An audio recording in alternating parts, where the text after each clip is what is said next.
Sermão do Monte, capítulo 57, parte 1. Os dois homens e as duas casas. Por diversas vezes temos sugerido, enquanto estudávamos as palavras do parágrafo anterior, que elas figuram entre as mais solenizadoras dentre toda a Bíblia. Contudo, os versículos 24 a 27, que estamos agora considerando, parecem ainda mais solenes e inspiradores de reverência. São palavras com as quais todos nós estamos familiarizados.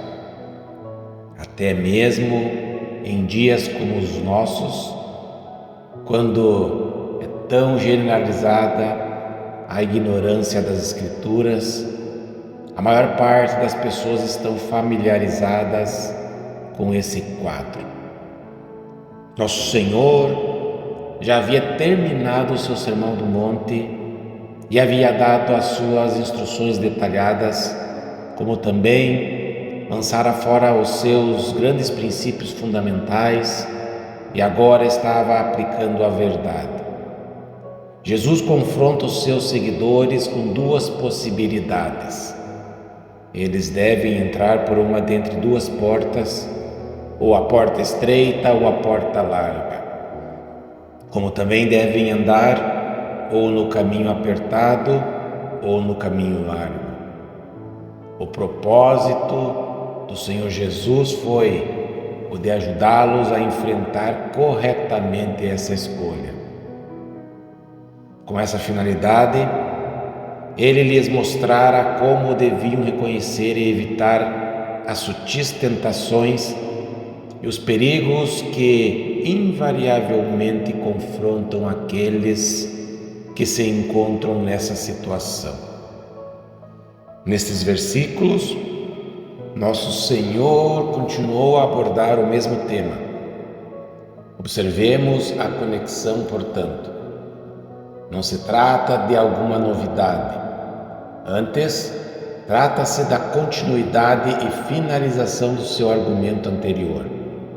Trata-se da mesma advertência acerca do perigo da falta de obediência, de nos contentarmos em ouvir o Evangelho, embora sem pô-lo em prática. Em outras palavras, uma vez mais é enfocado o perigo da autoilusão. As Escrituras, conforme temos averiguado, estão repletas de advertências acerca desse perigo. E aqui encontramos retratado esse aviso, dito de maneira mais atrativa, na grandeza da queda da casa que fora construída sobre a areia.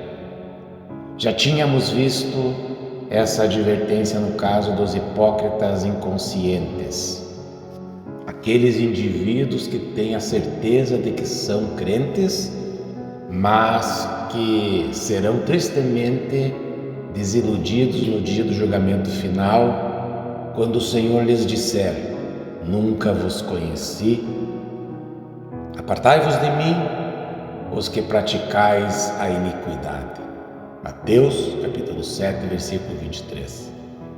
Este é o mesmo tema, mas com uma lição adicional. Nosso Senhor jamais traçou um quadro meramente com a finalidade de traçá-lo.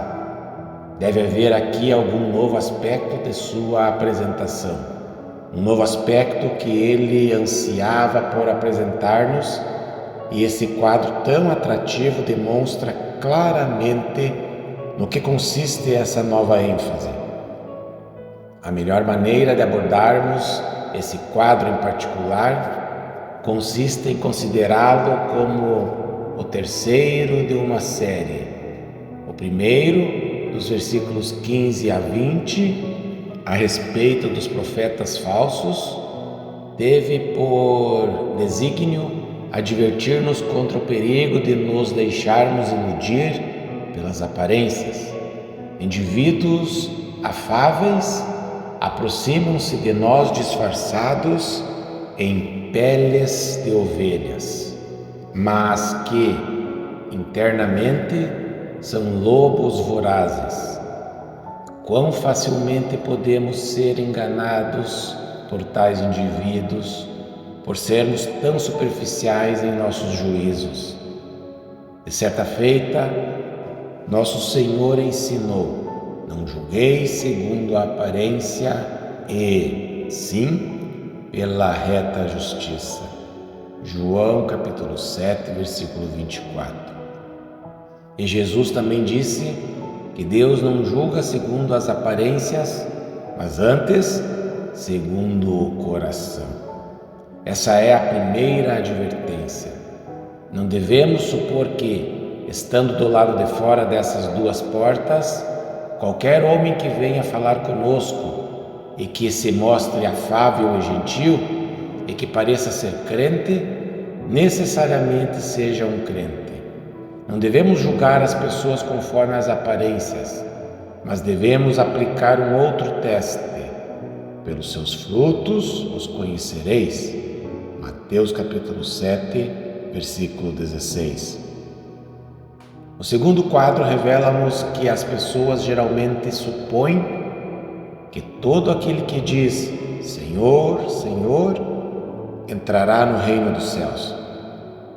Essa é uma descrição cujo propósito é o de avisar-nos contra o perigo de nos deixarmos enganar acerca daquilo que cremos, ou em termos de nosso zelo e fervor, ou em termos das nossas próprias atividades. Muitos naquele dia hão de dizer-me: Senhor, Senhor. Porventura, não temos nós profetizado em Teu nome, e em Teu nome não expelimos demônios, e em Teu nome não fizemos muitos milagres? Mateus capítulo 7, versículo 22.